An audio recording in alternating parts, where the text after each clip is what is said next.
Welcome. It's good to see so many people joining session 2 of the AFBI Economics Conference on environmentally sustainable farming, policies, pathways, and people. My name is Paul Kasky. I am Head of Economics Research in AFBI and will chair this session. Before we move into the session, I'd just like to add my thanks to that of Elizabeth earlier, to our invited speakers today, Professor Michael Wallace and Professor Moira Dean, who will join us later, and in this session, Dr. Bruce Howard. We're very pleased to have them here in AFBI and to hear what they have to say about environmentally sustainable farming. Over the next 90 minutes or so, our theme is valuing and financing more and better natural capital. So during this session, I would encourage you all in the audience online to submit questions, and I would just remind you to do so using the all panelists option on the Q&A system. The greater part of this session will be devoted to an interactive dialogue on how farmers and landowners might be able to harness natural capital as a revenue stream that contributes to their livelihood and at the same time provides environmental benefits to society. That discussion will be led by Dr. Bruce Howard. But first, Dr. Diane Burgess will set the scene by introducing and explaining the concept of natural capital and how economists can assist the development of natural capital by attaching values to it. This work is of direct relevance to scientists, policymakers, farmers, and other stakeholders with an interest in protecting and enhancing our existing stock of natural capital. And by way of introduction, Diane is Principal Research Economist with AFBI Economics Research, heading up the environment team. She's currently leading a number of research projects that involve natural capital and is also involved in multidisciplinary research with science colleagues in AFBI and further afield. Diane will address any points you have on her presentation as soon as it is finished, so please do enter questions and comments in the Q&A function as she is speaking and direct those to all panelists. Thank you very much. Thank you, Paul. And thank you for inviting me to speak today to share the information of the different projects that I've been looking at on natural capital. So this is very much an overview presentation looking at a number of projects that my team have been working on. So how can we capture the value of natural capital? The setup of the presentation is that first of all, I will do a quick overview of what is natural capital, why is it important, then move on to how do we value natural capital, and then how can these values be used in decision making. So first of all, what is natural capital? It's the soil, it's the trees, it's the water, wildlife, it's the air. It's effectively all elements of nature which has value to society, to human well-being. So they deliver ecosystem services. It's important because when we look at the Green Book, which is the guidance for economists on how to do appraisals within government, within the UK, that has recognised in a new version that came out last year that the environment is important because it's got value and it's often ignored in decision making. All our social and economic activities are dependent on the environment, and there's also spatial variation which needs to be taken into account. So we need to adjust our processes to include natural capital into decision making. So the question is, how do we do that? Well, there's 4 key steps which need to be undertaken to do this. We need to identify what the changes in the environment and then quantify that change. And then crucially, link that change in the environment to how that changes human well-being, and the final step being quantifying that change in human well-being. They're the crucial steps, the key steps we need to take to actually get values of natural capital to include within decision making. So I am going to just use one example of one of the projects in my team of how this process works. So we're looking at the Source to Tap project, which is based in a Dirk catchment, which is on the borders between Northern Ireland and Ireland to the west of ourselves. You can see the map there.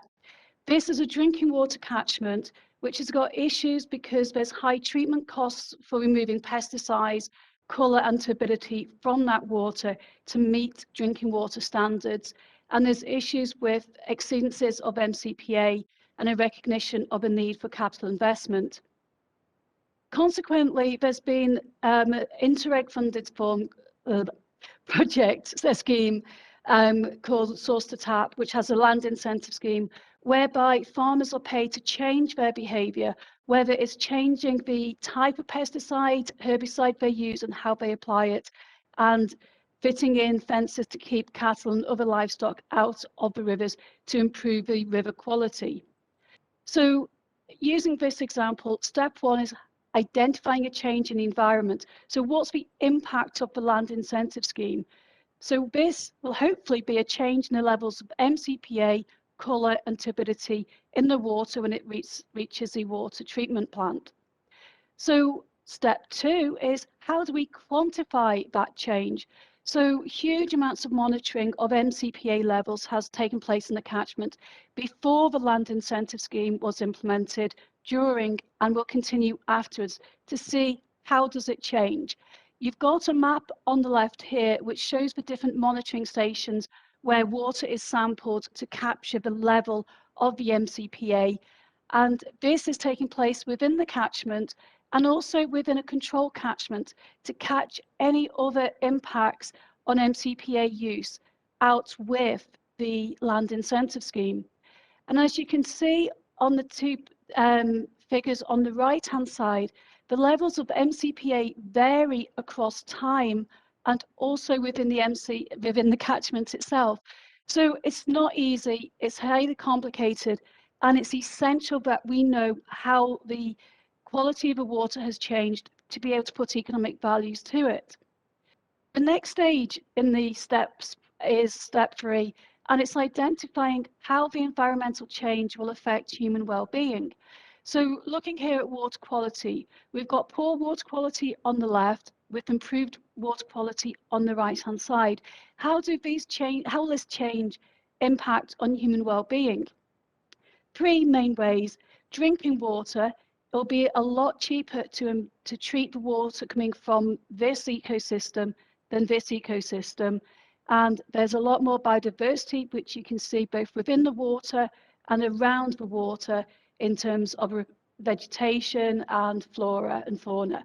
So biodiversity is enhanced, and it also provides recreational opportunities, because I think it's unlikely that anybody would like to go for a walk by this river where there's no life, it's quite cloudy, possibly quite smelly, and you don't really want to go for a swim in it compared to the water quality here. So these are the ways that human well-being can be affected. And the last step is, how do we quantify that change? And this is the next step of this presentation, to look at the different ways. So the first way is look at market values. And these exist for some ecosystem services, primarily agricultural production, timber production, and increasingly carbon values. But not all ecosystem services have market values. So how do we capture them? Well, we can use market values as a proxy. So look at the cost of treating drinking water at a water treatment plant rather through improving the environment. And the proxy here is the saving in treatment costs. So the cost of A, where it's the treatment of water without the land incentive scheme, minus B, the cost of treatment when you do have the land incentive scheme. This is a saving, and this represents a benefit of improving the environment. It's also known as avoided costs. We can also look at how people behave when we don't have market values. So here we can look at recreational use, which is a very good use of natural capital. We can observe where do people visit, how far they travel, and using this data, we can use travel time and travel cost as a proxy for a value of natural capital. And this has been used to provide values of establishing new recreational sites in Northern Ireland with respect to both the demand for recreation and also the supply of sites, which is very important and has an impact on the values of recreation and the spatial dimension. A third way is when we don't have a market, we can't observe actual behavior, is to create a hypothetical market. So here we develop a market for environmental goods where we need to identify the beneficiaries and bring them into a group so we can actually identify, offer them a good and see what they're willing to pay. So that's through a survey where we need to take time to take care to explain what the good they're valuing is, how it will be paid for, and then ask how much would they be willing to pay for this good. Crucially in this is describing what the good is, because there's no market. We have to make sure that people know what the baseline is, what the situation is with no good, and what the situation is with the good, because this change is the value, what they're willing to pay to get this good. However, studies have often used no baseline at all. They haven't mentioned it. Other studies, a lot of studies, have assumed that the quality of the environmental good at the start is bad or poor quality. This is despite people in the actual surveys themselves highlighting that they think the environment in these areas is quite good. So there's a mismatch there. Some people have actually used actual data, but do people accept this data and how recent is the data? So what we want to do is explore what baselines are people using when they come to do valuation studies. So to do this, we're using a study where we valued improved water quality. So rather than imposing a baseline, what we did was we asked respondents about their current water quality perceptions. And we used this over 3 areas and 3 water qualities. So their local area, an area special to them, the rest of Northern Ireland. And the qualities we used are poor, moderate, and good, which relate to the classifications on the Water Framework Directive, now known as the Water Regulations 2017 following Brexit. Once we've established what they thought the water quality was, we showed them a map of the current water quality and gave them the chance for them to change their mind after that. So this gave 27 baselines. And the key finding from this work is there's no one dominant baseline. Everyone has a different baseline across those 27. If we look at how valuation studies use poor water quality, what we find there is about 8% of the sample agreed that the water quality was poor in all those 3 areas. 92% disagree. If we look at the kind of actual data where all the water is moderate, then about 22% of the sample agree. Again, a lot of the sample disagree. And finally, over here, we've got the good water quality sample where people already think the water quality in Northern Ireland is good. So if they're offered an improvement of improving water quality, they're not paying for an improvement, they're paying for a status quo. So having a poor baseline or a baseline which does not agree with their views on the current situation does have impacts on the value. So it will underestimate the benefits that come from improving or changing the environment, which is set out in in such a hypothetical market. So it is quite a concern. So after a very quick view of the 3 types of ways we collect data, we collect values, what do we do with those values once we have them? So we have an area of land, it's finite. There's lots of this possesses natural capital, and there's many uses of the land which will emphasize different parts of that natural capital. Basically, we can't have everything all at one go. We have to make choices, there's trade-offs. So if we look at two different land uses that we could use, one being agriculture, the other being woodland. What do we choose? For agriculture, we get agricultural output, we don't get timber, we get a change in greenhouse gases, which varies depending on type of agriculture, but there's limited recreational opportunities as public access to land is limited in Northern Ireland. If we look at woodland, you get timber, you don't get any agricultural production, you get a change in greenhouse gases with the trees sequestering carbon as they grow, but there's some carbon emitted when they're planted. And there's increased recreation here because woodland is a source of recreation through public access in Northern Ireland.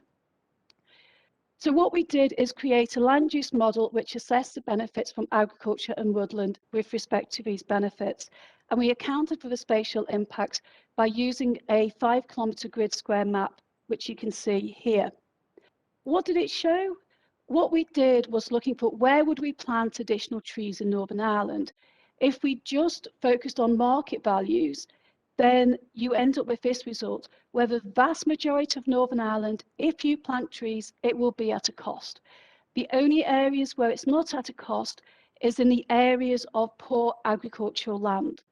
So that's the situation if looking at private values, market values.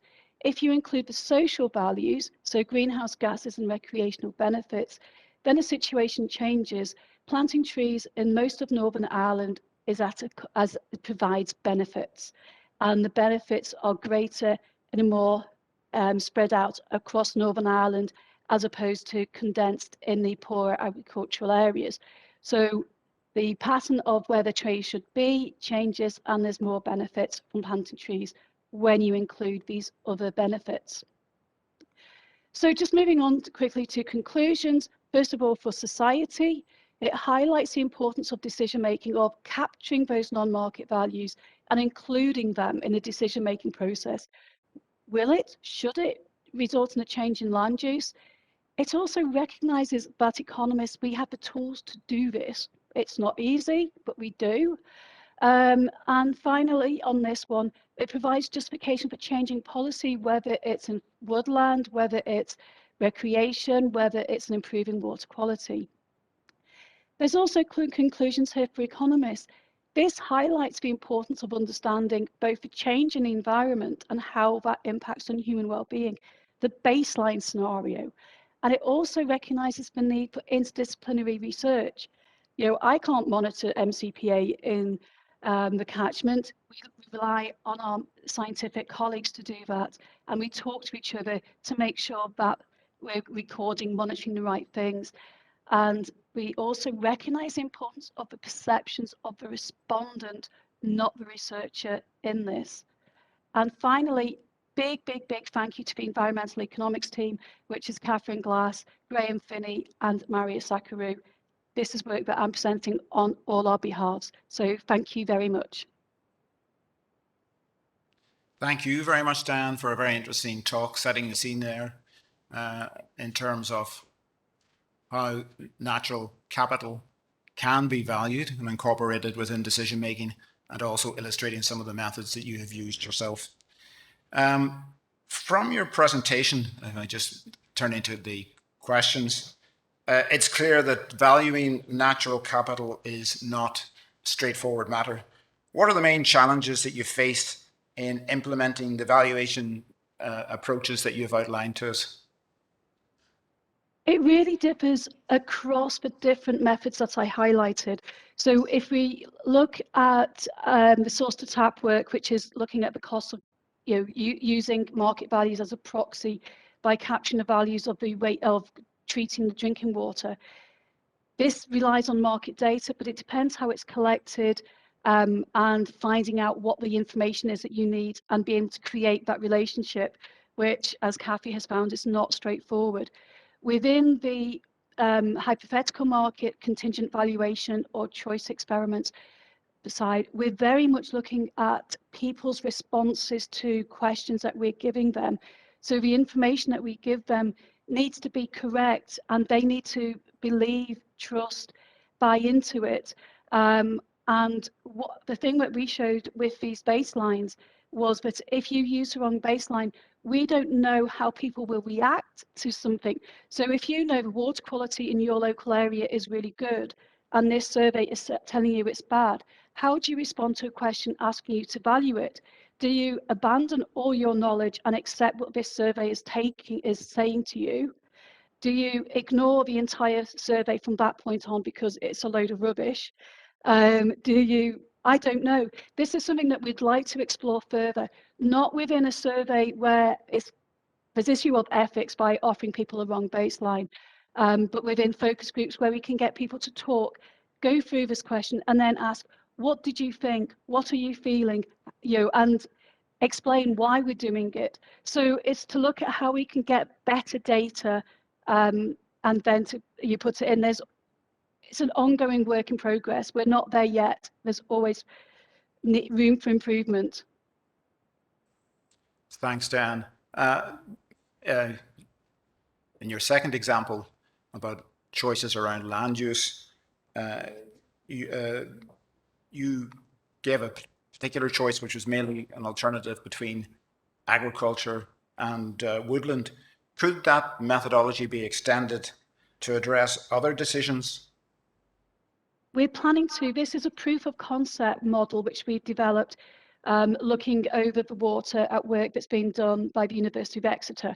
We want to take it forward to include different changes in land use and also different ecosystem services. So things like, how does a change in agriculture or between agricultural land uses impact on water quality and water quantity? If you plant trees, that has also got benefits as a flood deterrent, by slowing the flow of water. There's lots of different things that we can potentially include in the model. We need to get the proof of concept sorted first, which we have, and its next step forward is, how can we find the policymakers, or which policymakers need this model, and how can we develop it to help them answer the questions that they're facing? Promises to be interesting future work. So at this point, we'll move on to the second element in this morning's presentation.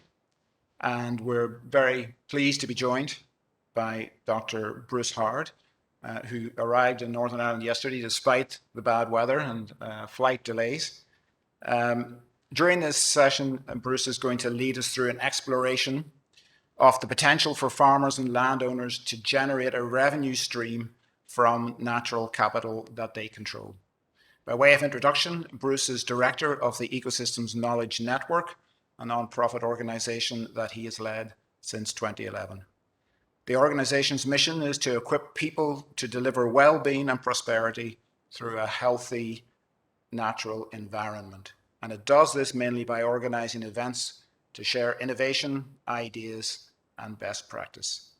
Bruce has experience of working in local authority, in consultancy, and in academia, and in the non-profit sector. And we are delighted that he has agreed to participate in today's conference. So I will hand, towards the end of Bruce's session, we will be joined by a panel of local stakeholders, and I'll introduce them at that point. Great. Well, thank you very much. It's great to be with you. Thank you, Paul, for your introduction. I think you introduced the Ecosystems Knowledge Network that I run, perhaps even better than I could. So thank you for that introduction. As you will have picked up there, I'm not a researcher. My role and that of the Ecosystems Knowledge Network is one of knowledge exchange. So looking for good ideas, looking for practical tools, and helping others to discover those and apply those in the day job. And as we think about this term natural capital, for a lot of people in a lot of different professions, it doesn't seem to resonate with the day job, the thing that they're actually paid to do. So what we really like to do is to seed conversations that allow people to explore what does it mean practically. And in a sense, there could be no more important topic than thinking about what this natural capital concept that Diane has just outlined, what does it mean for finance in the farmed environment. So that's what we're going to be exploring today. And what we really like to do is seed a conversation between all of the different professionals represented in the conference today and others as to what this topic means for Northern Ireland. As was indicated, we are an independent network. We're impartial. We treat expertise and skills with equal credence wherever it lies, public, private, third, and academic sectors. We also treat the innovation in public policy and in professional practice in all 4 parts of the UK with equal credence. And I'm sure that here in Northern Ireland, on this topic of finance and the farmed environment, you can innovate in ways that others elsewhere in these islands will want to learn from ultimately. So it's a brand new topic. And what I'm going to do is, well, here we are. Let's just explain our session this morning. We're going to be talking about how we go from the economics to now think about finance. We're going to be thinking about the link between emergent markets for environmental services and food production. I've got some special guests, pre-recorded, people not able to be here today, but they're going to provide some input for you. And of course, there's that panel which Paul mentioned, which will happen in the latter part of our session. Now, there are some resources that I put on our website, links to things that I'm going to mention. And there's sort of bonus features, as it were, as well, things that we couldn't fit in today's session. You'll see the web link there to those resources on our website. So, without further ado, let's get into our subject matter for today. The environmental economics is, in a sense, now a victim of its own success, in that there's a lot hanging on the analysis produced by environmental economists around these islands at the moment. And the reason why we as a network have got involved in this finance arena is because lots of people were talking up the economic value of the natural environment, but we didn't really find much of a conversation as to what to do with those values. And of course, once we have these values, people that like Diane can produce, the question is, well, what does this mean for how we finance the natural environment? There is a big funding gap, which is a real kind of motivator for many people. The report that's out, produced by FTEC, the Environmental Economics Consultancy, and the Green Finance Institute, identifies that financing gap. There are figures for Northern Ireland, and this is looking at the needs for looking after the environment versus actually the funding that's expected to come down to be available. And across the UK, the financing gap is huge. The sort of midline figure is £44 billion. So in response to that, we see a number of initiatives popping up around the UK. In Scotland, they have what they call their £1 billion challenge, led by Scottish Wildlife Trust and lots of partners. And they're looking at opportunities to draw in private finance to work alongside the public finance, the limited public finance that is available. Then in England, we now have the first of these investment readiness funds trying to help local projects run by third sector and some private organisations and local authorities to kind of get ready to supplement the public finance that they know is limited with private finance. So that £10 million fund is now operating in England, and there are a whole string of relatively small but quite significant innovative projects seeking to develop new business models that will mean that they have diversified finance to deliver the environmental outcomes that they need. So essentially, there is a funding gap as climate and nature rise on the political agenda. There is a clear funding gap. We have some figures as to what that funding gap is including figures for Northern Ireland. And the question is, well, how are we going to address that and be smarter with the money that we do have?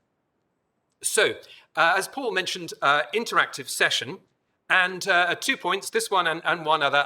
We've got a question for you, and we'll be sharing the results of this. So what I'd invite you to do, either open a tab on your device from which you're viewing this conference, or pick your phone out of your pocket and go to menti.com, and it will invite you to put in a code.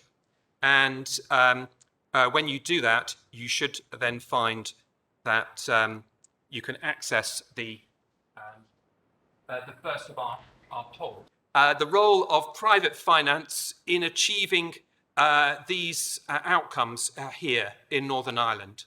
We're not going to be too fussy as to exactly where that private finance comes from, but we're interested in what you think is the role of private finance against perhaps what's predominantly seen as a role for public finance. So on those 4 aspects there, you should see a sliding scale, and let us know how important you think the private finance is. I'll give you a moment to do that, and then I'm hoping to be able to actually share the results with you live. So I'm just going to give you a minute to consider that, and then we'll get underway with the rest of our session. Okay, good. And I'll just give you a few more seconds there. Looking to those in the room, wave at me if it looks like you need more time. A little bit more by the looks of it. Thanks. So this is all anonymous. It's the collective opinion that we are after. And I'm just going to close the voting now. Well, I'm going to just get the results showing. And there we are. What I was particularly interested in is whether for these different outcomes you see different roles for private finance. But it looks to me as though you are seeing a predominant role, slightly more, a bigger role for private finance than public finance, which is quite an interesting finding given how reliant we are on public finance at the moment. So I'll share the kind of full results on that web page that I mentioned. We'll make sure it's up there for you to view later on. So given this debate about the roles of public and private finance, this arena of nature-based finance has arisen. Of course, many of you will be aware that how important green finance is. Green finance for engineered solutions like solar, electric vehicles, and such like. But now the world of green finance has really embraced the natural environment and our environmental objectives for nature-based net zero and such like. So globally, this has been big for more than a decade now, and this world of conservation finance has been operating around the world. A report commissioned by the body that looks after the Green Investment Group commissioned a report earlier this year, and it estimates that £1.5 trillion globally are going into so-called nature-based solutions. So the use of the natural environment to deliver outcomes that society is after. So it's quite big globally. We have innovations, particularly in the US. The Soil and Water Outcomes Fund may well be of interest to you. This is a fund that operates in quite a few, I think over a dozen US states, where farmers are invited to make proposals to deliver environmental outcomes. They get half of the money up front once they're bound into the scheme, and they get the other half then based on the outcomes, whether the environmental outcomes are achieved. So that's quite big in the US. NatureVest as well in California, looking after issues of drought there. Significant schemes with genuine investment going into the natural environment. And this can only get bigger.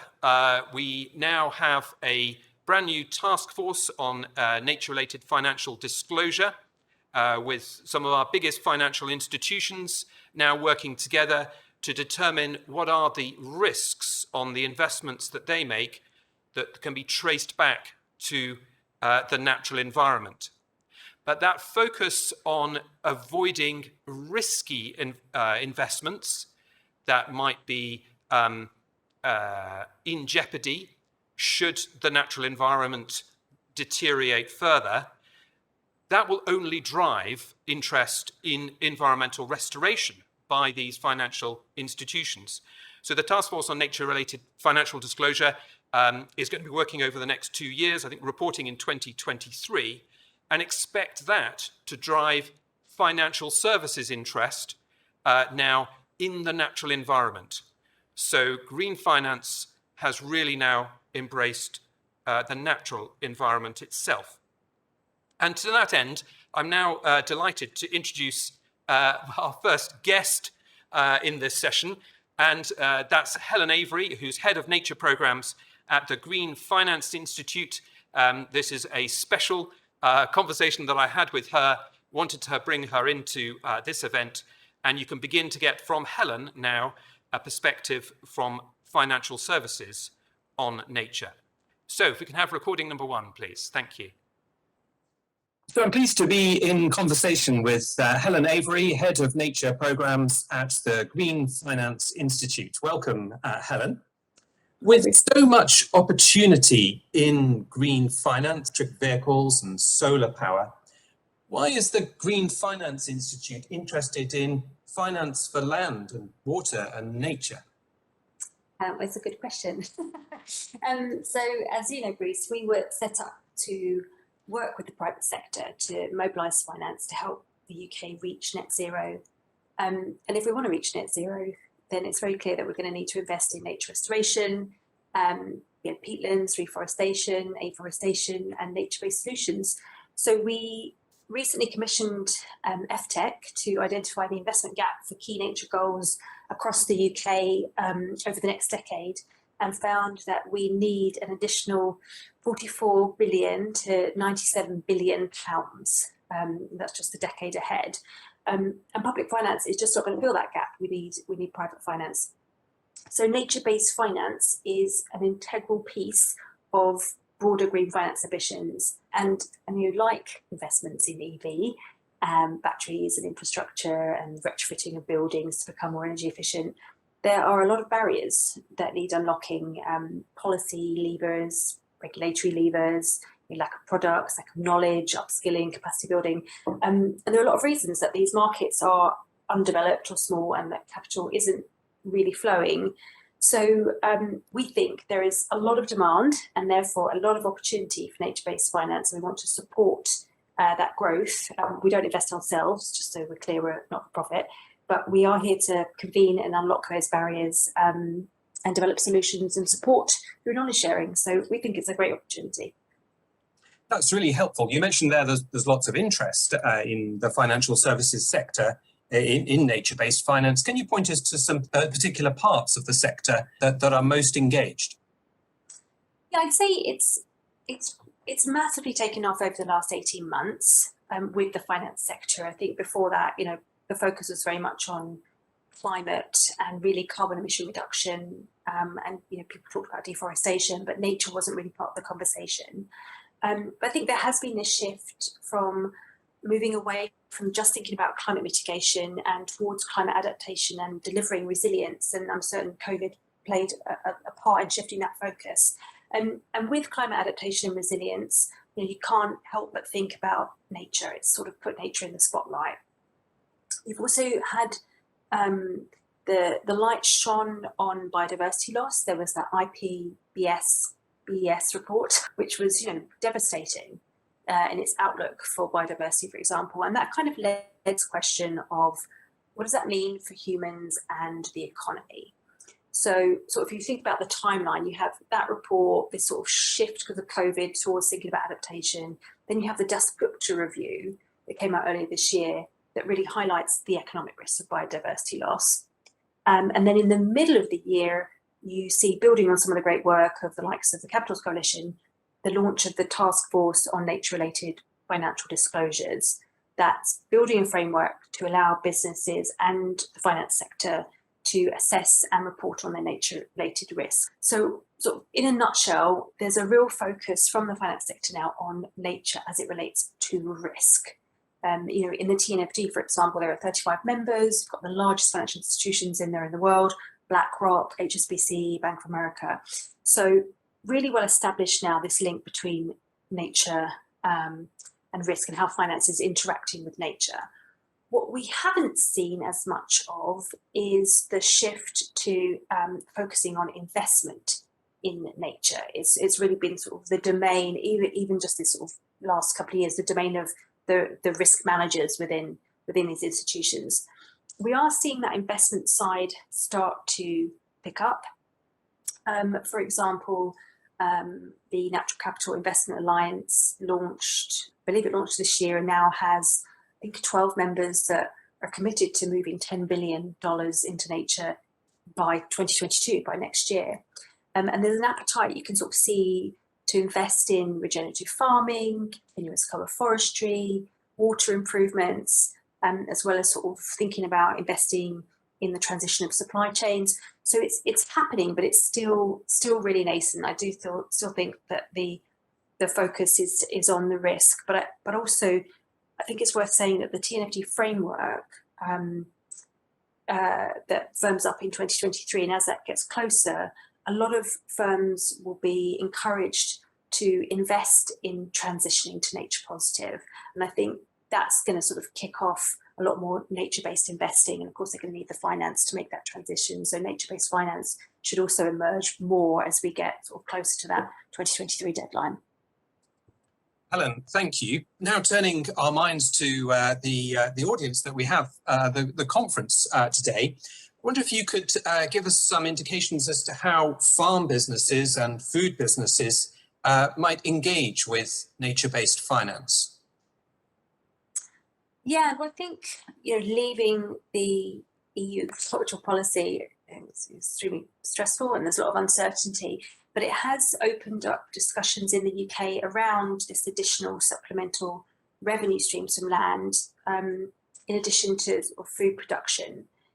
So I'm thinking of biodiversity enhancements, improved soil health, or even soil carbon sequestration, agroforestry, nutrient reduction. These are all different types of financeable services, if you will. So sort of these ecosystem services that there are different types of private finance that are prepared to pay for it. It's very new still, but we are seeing it happen. So in England, as you know, there are nutrient trading platforms where water utilities are paying farmers for interventions that reduce nitrate phosphate runoff, or they're paying them to reduce the amount of inputs they use. You've got good companies like Nestle or supermarkets looking to invest in their supply chain, farmers to help them transition. Outside of the UK, in the US and Australia, we're seeing farmers already selling soil carbon. We have the soil carbon code being developed here in the UK. And there are multiple regenerative agricultural funds in the US that are investing in farmers that are transitioning to this nature-friendly farming model. So there is a lot happening, but also at the same time, it's still nascent. Helen, this is really interesting. I wonder if you could now point us to a project that you see as best illustrating the opportunity that nature-based finance presents, both for, of course, those on the investment side, but also those who look after land. But I think in terms of great examples, there's one from England that I think is interesting because it's about natural flood management, and that's quite rare to find private investment in that. So that's the Wyre project, the Wyre River. And there the land managers have signed up to deliver a plan of natural flood management interventions over 70 hectares across 6 to 10 properties. That's being bought by several beneficiaries, including the Environment Agency, and it's quite a sizable deal, it's going to end up being potentially a 9-year loan. There's an SPV being set up. Some of the details are being fleshed out, but Triodos has been leading on that, and there's information out there. I think that's an interesting one because it's natural flood management.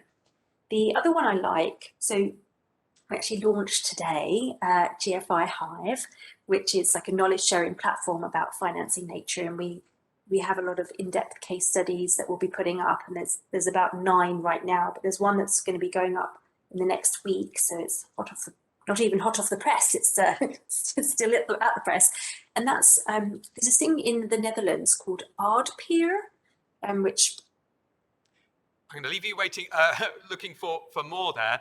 We didn't have time for all that Helen had to say, but on the bonus features, you'll find that project that Helen's referring to, all there, the full video. Helen was referring to the Wyre Natural Flood Management Catchment, that's WYRE, with involvement of Triodos Bank. So I think you can see there the interest from financial services in this. And Helen referred to some of the services. Now, a lot of people, when they talk about nature-based finance, they immediately think about financial institutions, pension funds, banks, high net worth individuals, retail investors, and such like. Now, I think the important thing to do is to think first, when we're thinking about the farmed environment, to think about the commerce. What's the trading that's going to go on? Once that trading starts to happen and there are the business plans, then the financiers get interested and they're looking for opportunity. But the first step one is to think about the commerce, if you like, what's being bought and sold. And around the UK and elsewhere, these candidates showing here are some of the prime ones. We're going to go on to a second interview in a minute about water quality improvements. And this trading, this local trading, is where it all starts, bringing together different farmers and other people with interest in land to make their offer of what can be purchased. And a particular scheme to flag there is the landscape enterprise networks, which are operating or being developed rather in England and Scotland. And they are particularly exciting. Again, in the bonus features, you'll find an introduction to landscape enterprise networks, really a sort of obvious one perhaps to be explored here in Northern Ireland. So the second question, I mentioned 2 questions for you, and I see some have jumped ahead and started to answer. So go back to your Menti, and it should take you to the second question, menti.com, and then entering the code 3282 0162. And we're now interested in what do you think are the reasons for creating these markets, for having this commerce. So I'll leave you for a moment to pick your 2 primary reasons for us being bothered about all of this. And then we're going to then move on to our second guest for the morning. So I hope there are results. I can see the results coming in now, and I'm going to unveil the results. I'm wondering whether we might need to rerun that. Has everybody got access to that? Well, I'll tell you what, we will leave it open at the end. It seems like we've got a smattering of results there, achieving more efficient use of public finance, stimulating stimulating innovation in solving environmental challenges. But we'll come back to that later on. I'm really keen to introduce you to a second guest, again, not able to be here today, but pre-recorded. This is with Paul Cottington from the National Farmers Union, Southwest England. And he's going to be talking in particular about the commerce relating to water quality improvement. So if you can have recording number 2, please. Welcome, Paul. Great to be in conversation with you. If a farm business's expertise lies with the production of good quality food, why should they now be spending time on sourcing revenue from fledgling environmental markets for carbon storage, flood risk reduction, and the like? I mean, that's a huge question in and of itself. What we are looking to do is not change the way farmers will see the land. We're not asking anyone to be anything other than farmers, because we are, I work for a farming organization. We're completely connected with the key farmers and all the farmers in the area. And we know where their passion and pride lies. And it lies in being agricultural, it lies in growing food, and it lies in doing that within the context of the environment in which they live. So there's a massive connection there in terms of the way agriculture and the environment interact anyway. It's just a matter of how do you get the balance between those things, and how do you get that balance at a farm scale, at a water body scale, and at a catchment scale. So our interest is around trying to get balance, and also looking at balance in terms of, it's not just about the land capability. It's not just about whether or not you can grow amazing crops or amazing cows or whatever, or you can have amazing fertilities. It's about taking that part as one part of what your business is about or what your farming holding is about, and then going, actually, we've got, some of these farms that we're working with have got massive investment in their infrastructure. So to change to something radically different, well, that's kind of a bit absurd, because why would you dump all of that investment there? Or people have a mad amount of skills in a certain type of thing. Why would you stop doing that? So our one is more, how can we create something which is rational, which is trying to deal with environmental issues and also balance out the food side as well. So it's trying to be, I think everyone kind of, glibly says being holistic, but that it's in some ways is where we're trying to go towards. That's really helpful, Paul. Now, I know you're involved in a pioneering farmer-led scheme to manage a nutrient problem on the south coast of England. Can you tell us more about that? So we're looking at, so I'm based in southwest England, so I cover the region which is Dorset, Cornwall, Devon, Gloucestershire, Wiltshire and Somerset. Hopefully that's all 6 of them. And in Dorset, we've got a catchment, which is the Poole Harbour catchment. It's about 800 kilometres square, about 540 or so farm holdings, all feeding into the east, into Poole Harbour, which is a special protection area for the birds there, the wildfowl and breeding birds. And the issue in that area is too much nutrients. So there's eutrophication, so there's algae in there. And this is taking into context that the farms there are actually really good. So we got mixed farming. We got a chunk of, kind of lowland, extensive livestock, on heathlands. We got some good and large dairy. We got some pig. We got some, good arable. We've got a range of all types of farming. And they're actually, in terms of their nitrate losses, would be below what would normally be a nitrate vulnerable zone target. It's just because there is a sensitive receptor there, this harbour. That means algae is growing and therefore having an impact. So our issue is actually for these farmers to go, well, how can they reduce the nitrates coming off of their land? And this is, there's a chunk of science and there's modeling, so there's always questions around modeling, and there's also, it's a calcareous chalky geology, so there's questions around the time frames for the nitrates to go through the ground into the groundwater. So if we're accepting that we have to take a step and we have a role to play, our question was, how do we do that without having a very strict target implied to everyone, without kind of truly understanding, being able to balance it all out according to the things I was saying, the investment they've got or where they are, kind of having a more rational process.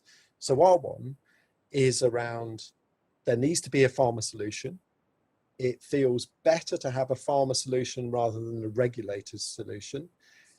it feels better to have a kind of a compromise in the middle, where if the regulator wants you to be right up there and, you know, some farmers want to be right down here, we kind of come towards some sort of a fair place to make it work. So our journey for the last, pretty seriously for the last 3 years or so, has been, how do we find that middle place where we're taking everyone along, we're meeting, I speak a lot about value propositions, but meeting the values of the regulator, of the farmers, and then also the wider stakeholders as well. And also, as we're talking about investment stuff, other potential investors into all of this.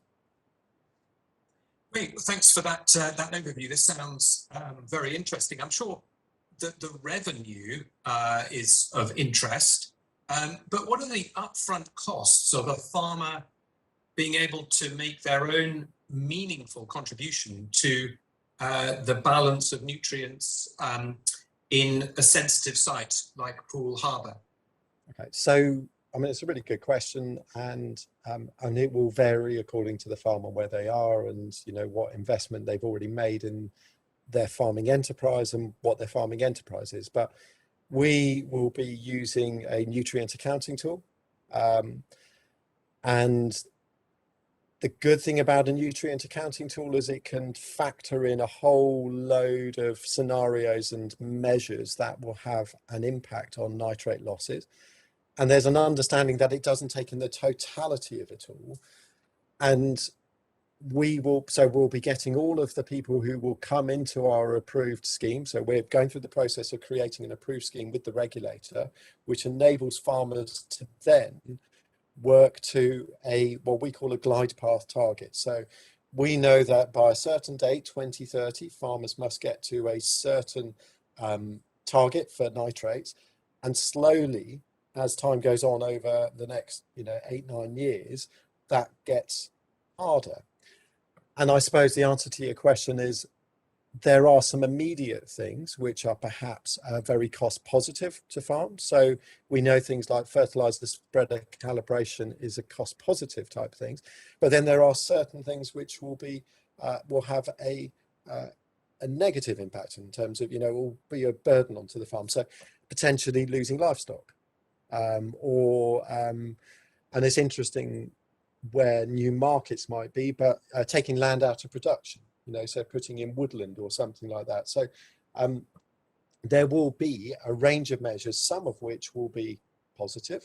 And in speaking to farmers during our trial we did spring, summer this year, majority of folk want to kind of do measures that are achievable by them at a positive value to them first, and then eventually they would move on to, if they needed to, then they would try and find credits to do it.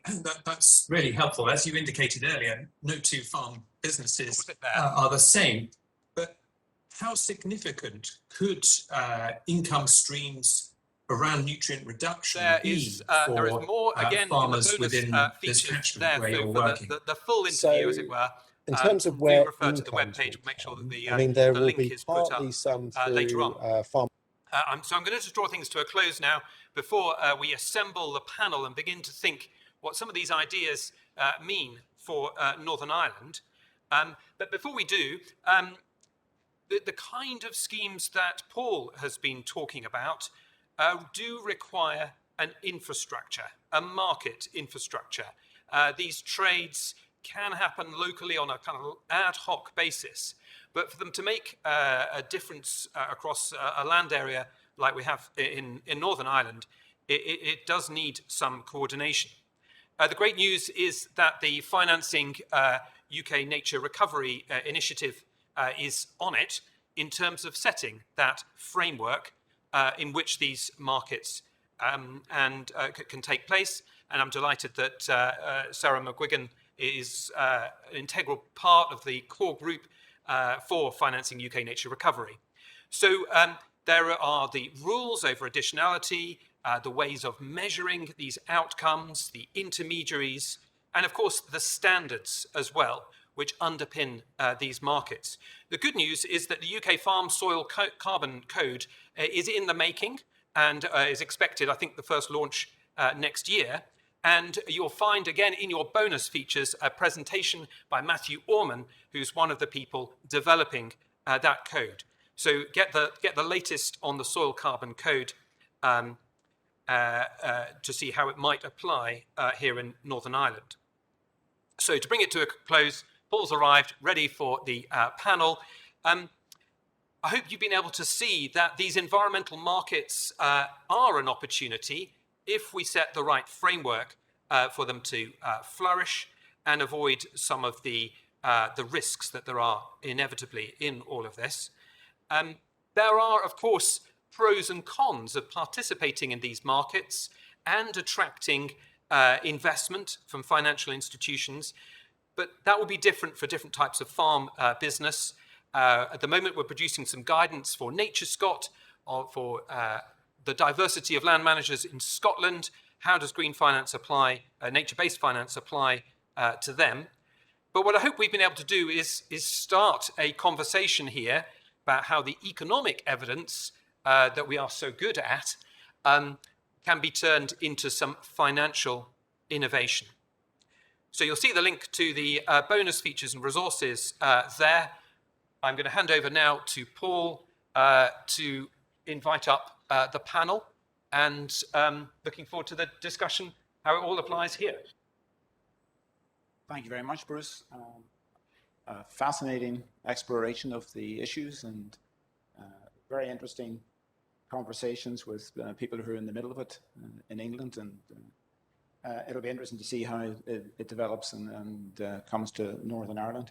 Before I invite the panel up, actually, we've received some questions from the online audience, and might be worth posing one of those to you. And it actually touches on a point that you made at the end. We said there are advantages and disadvantages. Now, a number of people have sort of spotted a disadvantage in the thinking that, does it undermine the integrity of the environmental objective by bringing finance into it and reaching compromises, around that end up diluting your impact? So there's just a question mark about the legitimacy of putting a value on the environment and of monetizing it in general terms. So I'm sure you've heard that before, so I'm interested to know your comments on that before we invite the panel. Sure. So yeah, this is often a thing in the environmental economics, the natural capital accounts and such like. People immediately worry about the downside, but of course so many economists will counter that worry about putting a value on the natural environment by saying, well, what's the value at the moment?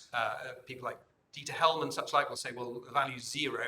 We've got to do something about that. And I think what we're doing here is we're not sort of trading nature at the level of a whole jurisdiction. What we're doing is providing opportunities to people who look after nature, farm businesses in particular, to generate income that will mean that's integral to what they do.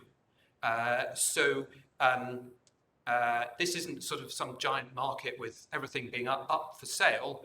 This is about making the organizations, third sector, as well as, of course, the private farm businesses, more resilient and able to be better stewards of the natural environment. Thanks very much, Bruce. So before I invite the panel to take their seats at the front of the hall here, I just want to welcome them and introduce them to the audience. So Diane Ruddock is External Affairs Manager for the National Trust in Northern Ireland. As a member of the Conservation Charities Regional Management Team, she coordinates the Trust's policy and advocacy activity with a particular focus on landscape protection, sustainable land use, and nature recovery.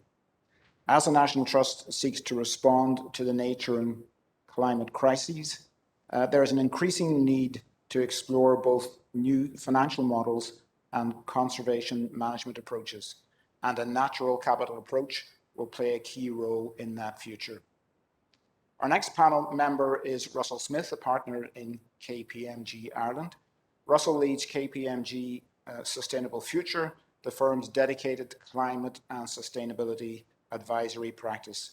KPMG has recently published a number of studies in Northern Ireland and ROI examining the economic challenges in decarbonising the agricultural sector and in working with a broad range of agricultural participants on the wider sustainability agenda.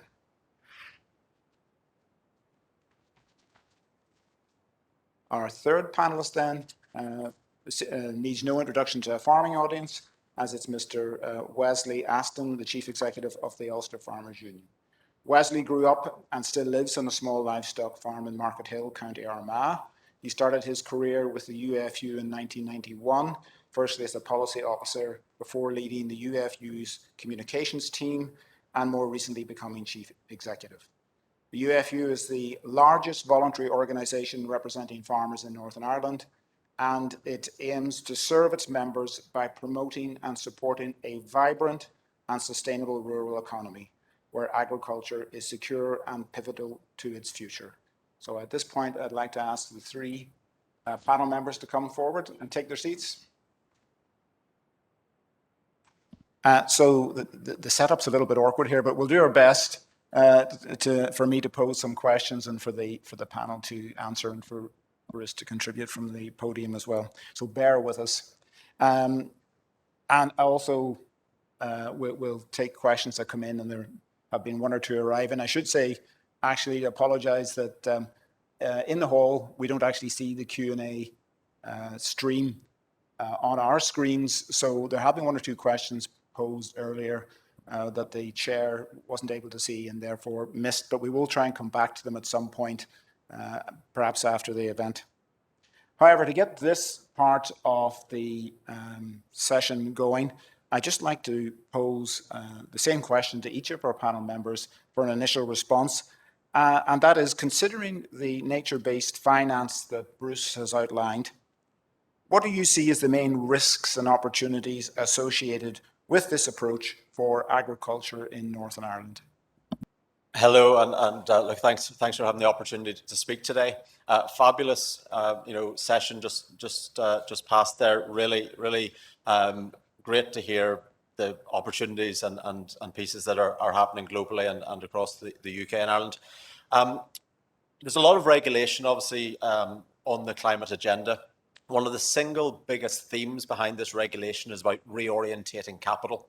It's about reorientating capital to focus and invest in what is green and what is sustainable and reorientate it away from what is unsustainable. There is, at the moment in the world, more private capital than there has ever been in the history of the world. So there's a huge opportunity to redirect this capital to the green sector.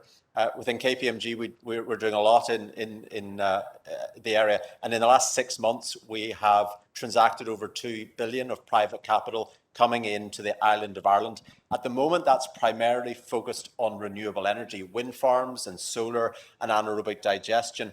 The opportunity then and the challenge here is about redirecting that capital not just to renewables, which has a proven economics and route to market, and to redirect it to the more the nature-based capital.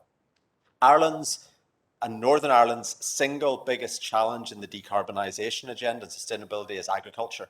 Agriculture is our single biggest emitter, and it is the one that is most challenging to see a solution. We recently published a document in Northern Ireland and in the Republic of Ireland looking at the two jurisdictions. We have proven technologies in place at the moment to achieve about 18% decarbonisation of that sector. To go beyond that 18%, the only way to do it, known at the moment, is herd reductions. And that is obviously a very emotive and a very challenging piece to consider. If we are to successfully decarbonise agriculture, if we're successfully able to facilitate agriculture's role in the decarbonised agenda, we need to find new solutions. And part of that is about mobilising capital to facilitate farmers to redirect their resources to contribute to the decarbonisation agenda. We simply can't say to a farmer, you need to cut your herd and best of luck. We have to provide alternatives. We have to provide economic alternatives. And there's a huge amount, the use of carbon, soil sequestration, growing multi-species swards to produce renewable gas. There's a lot of opportunities out there, and there's a lot of money out there, and it's about getting that money redirected to that purpose. Thanks very much indeed. It's been a fascinating morning so far this morning, and I think there's a huge amount to take on board, a huge amount of information. And I think before I jump into risks and opportunities, I think for me, there's also something important about recognising a context where with the impact of the COVID pandemic and lockdowns, people have developed a real appreciation and a real hunger for nature, for access to nature, for nature on their doorstep. And that comes with both challenges and opportunities. And I think while that's not necessarily about sort of putting an economic value, I think it does really demonstrate there's a huge social value around nature that also needs to be recognised. In terms of risk, I think one of the key risks has already been asked as a question to Bruce and addressed around, sort of for some people, the environment or nature is so intrinsically valuable and special and significant. Is there something risky about putting an economic value on that? But I don't think that is the case. I think that that there are ways that we need to help people understand that our nature is only there because it is being looked after, and that there are costs attached to that. I think too there's a risk around just how complicated all of this is, and sort of, and the fact that we're moving into a new arena where people involved in farming and in land management and nature conservation are needing to connect with a totally different sector, with the finance sector, and we have to understand each other and have to work out, sort of where is the shared agenda? Where are we working on a shared endeavour to achieve the environmental and societal outcomes that we want to achieve? Because otherwise we'll not be able to move forward on a basis of trust and understanding. In terms of opportunities, I think that Bruce and Helen have highlighted the funding gap that there is, and I think for Northern Ireland that funding gap is somewhere between £3 and £5 billion. And it's just untenable to expect that public finance or the private landowner will be able to meet that gap to look after nature for the future. And so the opportunity to bring new players and new financial models into the picture is a really exciting one. And it's not just exciting, it's absolutely critical for the future. Okay, thank you. From a farming perspective, I think Diane's outlined the context. I think before we get into detail, the context is absolutely critical. We've seen over recent times, both with the COVID pandemic and indeed with obviously Brexit and leaving the European Union, that there are significant challenges already facing the industry, if you like. In addition to that, we now have climate change being thrust upon us, and the pace of change around that is moving dramatically. So I think when you take that in the context, while there are challenges, there are opportunities. And certainly, within the agricultural sector, if you look at the amount of direct support that attributes towards total income from farming, it's huge. We had £450 million of income from farming last year, and 300 million that was direct support. So effectively that support is, as we would see it, a food subsidy. It's a subsidy to consumers at this stage. So if we're looking at trying to develop a new policy going forward, first of all, it's absolutely essential that funding is there, because otherwise we can't actually make money and be profitable as farm business and provide all the natural capital that we've discussed here this morning. But I think equally in terms of the funding, assuming that is there, then we have opportunities within what we now have under Brexit to actually look at developing new policies for agriculture going forward. We do hope that there'll be a consultation coming out from our Department of Agriculture very shortly in terms of specifics around that. But there's a lot of other consultations out in terms of the processing sector, green growth, food strategies, and I think it's how we marry all those together from a very practical point of view. I think one of the other key features, in addition to, I suppose, funding, it has to be new funding. It has to come in from outside somewhere, because, as I mentioned earlier, we need that existing funding to actually remain profitable, to produce the food that we supply 10 million consumers with from a Northern Irish perspective. So I think from that point of view, we have to look at how that additional funding is going to be generated. And typically funding only needs to be generated where there's market failure. And that's why government actually have had to step in through the likes of the Common Agricultural Policy historically, and hopefully continue support going forward, where the market does actually not deliver returns for farmers to justify production without that support. I think the other thing in relation to all this is the whole issue about co-design. And when we're looking at all these points going forward, whether it's natural capital in terms of biodiversity, or whether it's climate change, and greenhouse gas emissions, that has to be co-designed in conjunction with the people who are actors on the ground, the farming community who manage the land, the vast majority of land in Northern Ireland. So it's critical that we're in there shaping what we decide to do going forward. We obviously need a policy context within which we're heading, and the whole issue about a climate change bill in Northern Ireland is critical as to what the detail of that's actually going to look like going forward. And I think ultimately, we do want to play our part, but it's not just as straightforward as in terms of, how we get from where we are now, and it will take time. So that's all I want to say at this stage. Thank you all very much for those initial contributions. We've had a number of comments coming in, and one question that has come up, and I'll link it to another point, is, does the agri-food sector have to compete with other sectors for this green finance, and can it compete? What sort of return are people expecting? Will they take less than in other sectors? And linked to that is the specific point about decarbonising food production insofar as that's possible, and the fact that farmers may be able to take part in carbon trading, where they offset somebody else's production, and it may be more attractive to take them, the offsetting money rather than the decarbonized food production itself. So it becomes rather complicated, but I suppose just be interested to know the panel's views on what sort of a return is needed here to make this sort of finance attractive, and can we avoid the situation where other sectors benefit from investment in the likes of carbon offsets rather than the agri-food sector? Yeah, historically carbon hasn't been priced, and that's been one of the problems. What we have now is the establishment in Europe of the ETS emission trading scheme, effectively, which is starting to put a price on carbon, and the price of carbon has rose dramatically. It's risen from €5 a ton, maybe 5 years ago, up to north of 50 now. It's going to hit 100 ton by 2030. So we start having real value put in carbon, and that's where the likes of carbon sequestration and carbon trading opportunity for farmers starts getting interesting. At the moment, if a farmer is able to demonstrate carbon savings, that's effectively done through the voluntary carbon offset market, and at the moment the value is fairly modest, £5-6 a ton.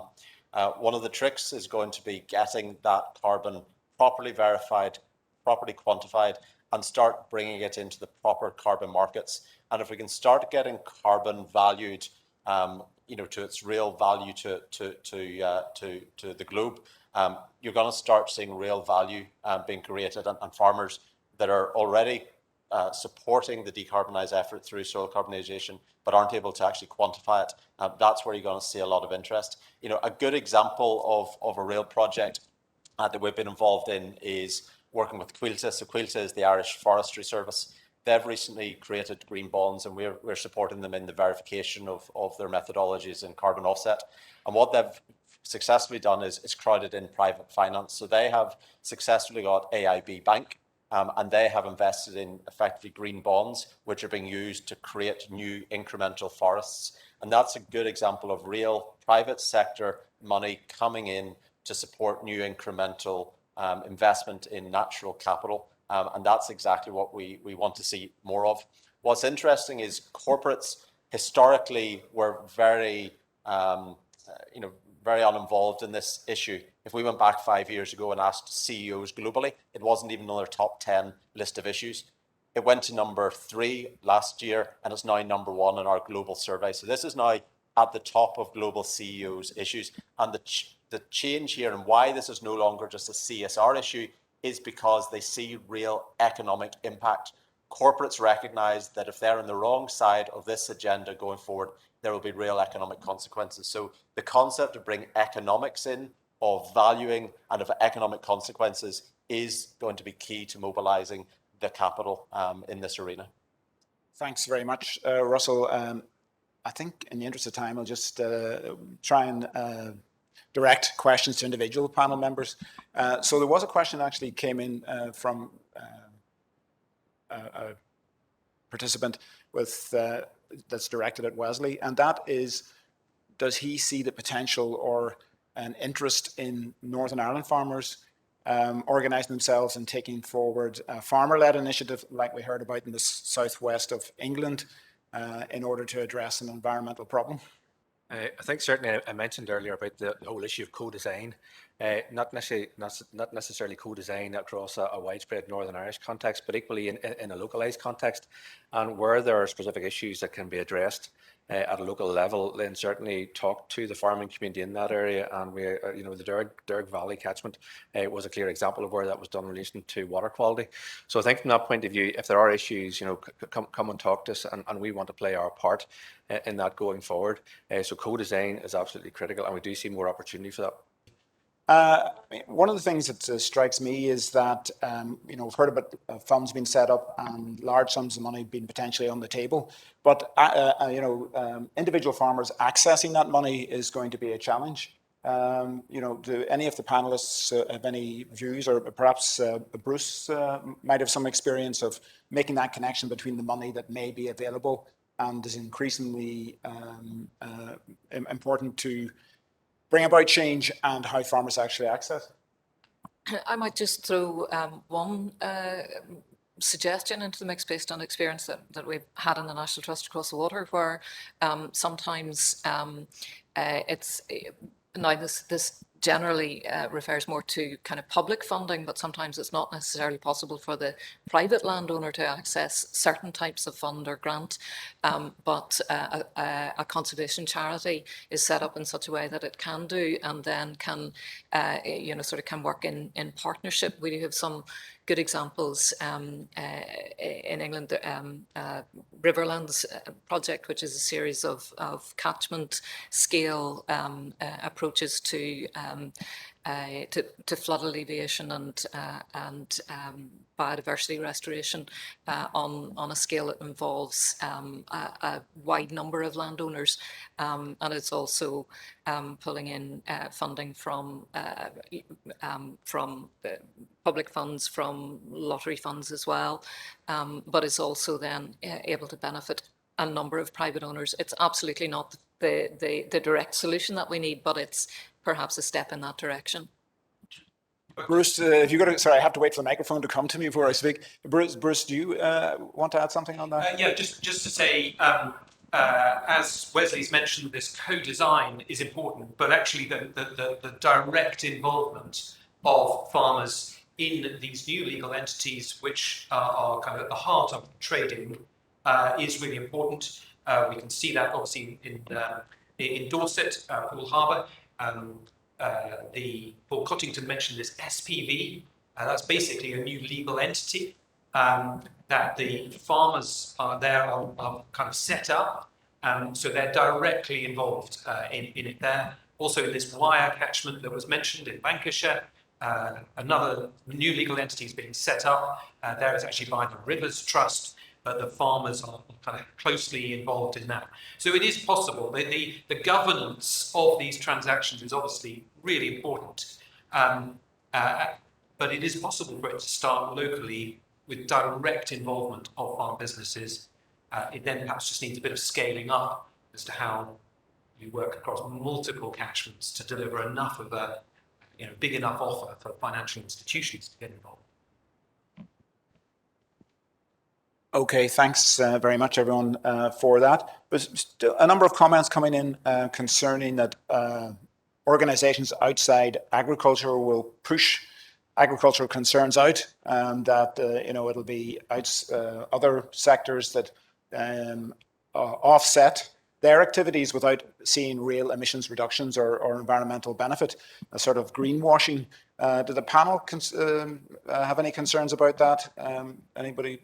I think just picking up on the question and Bruce's earlier point, Obviously, agriculture is a carbon emitter, but at the same time, we are the main route probably for carbon sequestration in terms of our soils and the capacity for our soils to absorb carbon.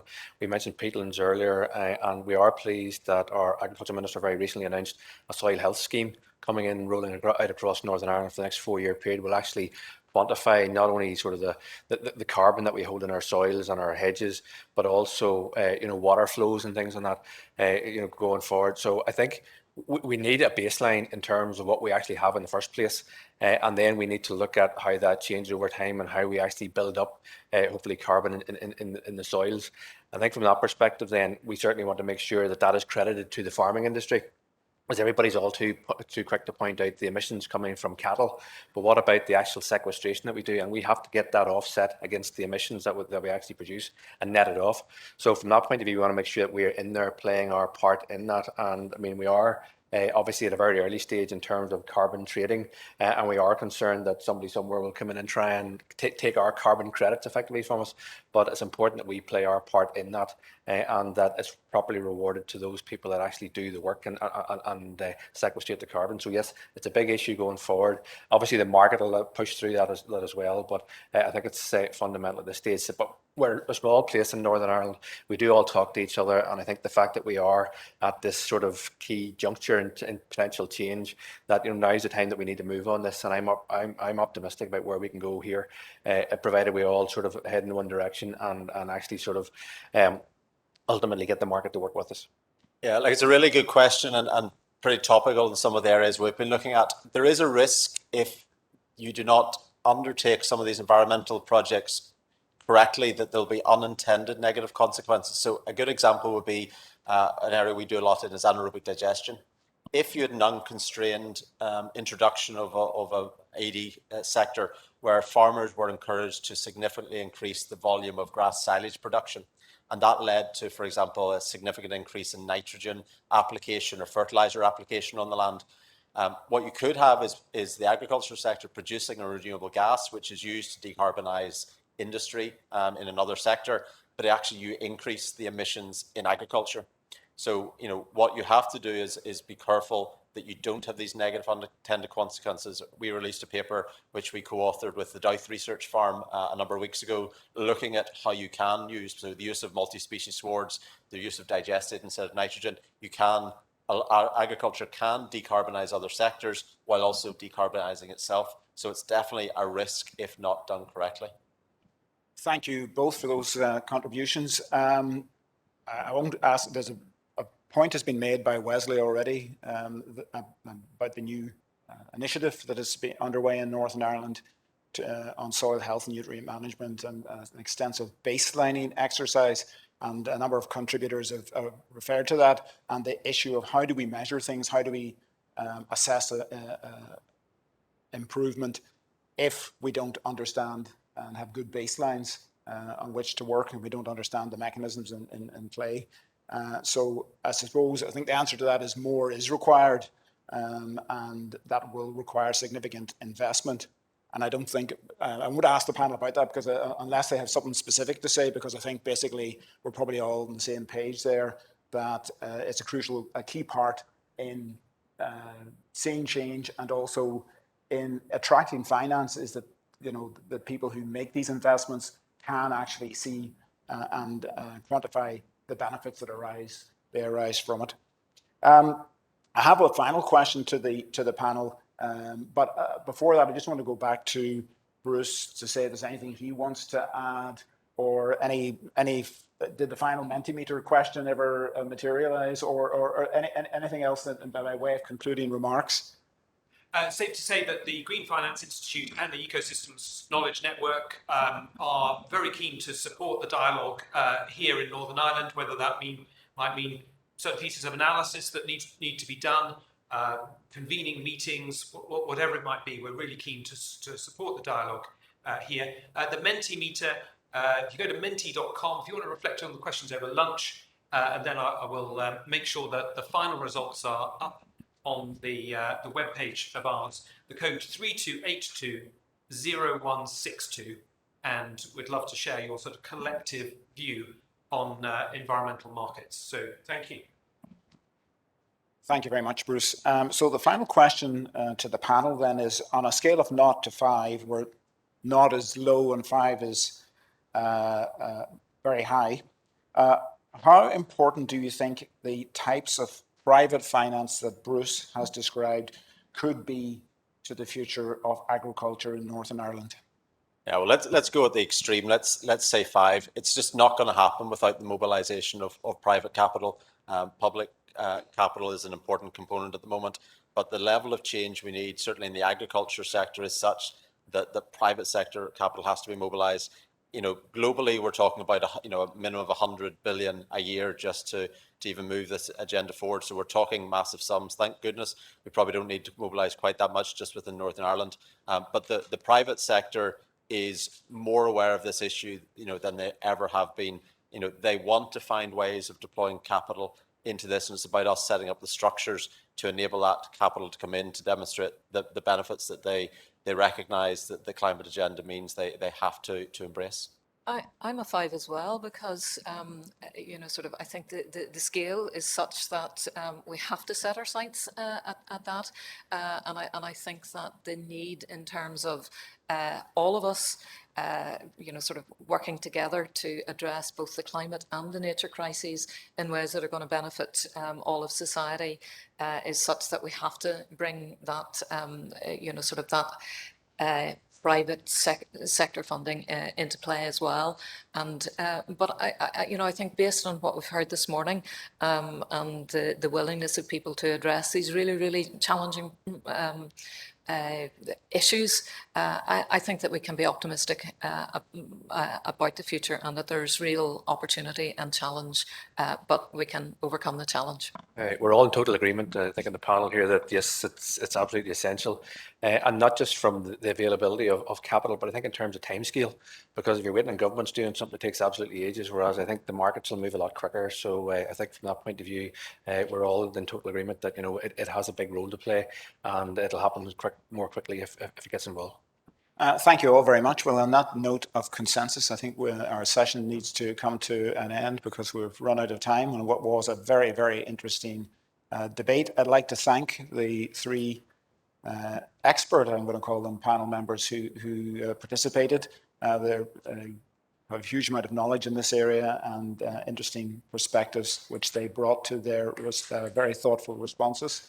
And finally, I'd like to give a big vote of thanks again to Bruce, who travelled here despite the very stormy weather yesterday, and who has led this exploration extremely effectively. And I think if there is a lesson we can take away from this, it is that Bruce's work and that of the Ecosystems Knowledge Network in connecting people, exploring these issues, and leading is vital in leading to change and to encouraging the connection between the environment and the finance that it needs to bring about change. So very big thank you to Bruce. The session ends now and will recommence at 2 when we have our final session. It is looking at behavioural change. Our invited guest speaker has already arrived, Professor Maura Dean from Queen's University Belfast, and we look forward to you joining us again then. Thank you all very much.